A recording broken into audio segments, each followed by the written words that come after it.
All right, guys, what's going on? Welcome in. So we do have some breaking Jets news that came out maybe like 45 minutes ago here.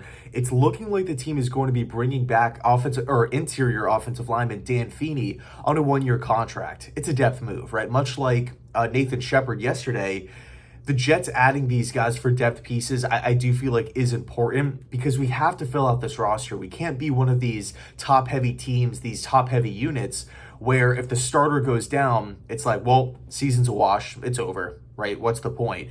We have to be able to put out a formidable backup if somebody were to go down. We look at a lot of players on this roster.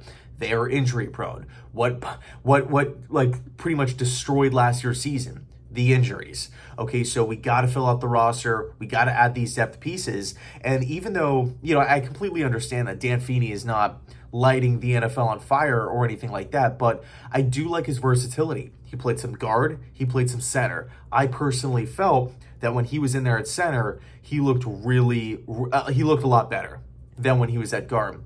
Actually, we have some breaking news here. Wow, Austin Hooper, released by the Cleveland Browns, signed that big contract last offseason with them.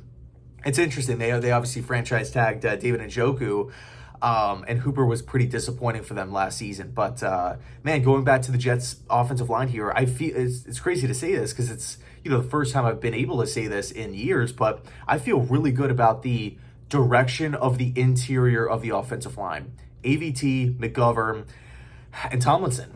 Right, but McGovern is pretty much the biggest question mark here, but he's not completely atrocious, right? He's not like, we have to replace him as soon as possible. We'll take anybody, right? We're not in that situation. Now, if the Jets were to part ways with him, because it's not set in stone that he is going to be the starting, center for this football team, there's still some good options out there. There's still Tyler Linderbaum in the draft, and the Jets could save some money. They could save $9 million if they do part ways with Connor, or maybe even in a trade.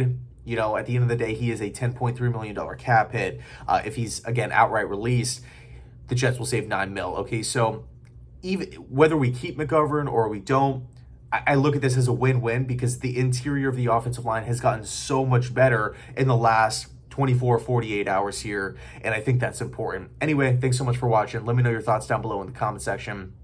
And as always, go Jets.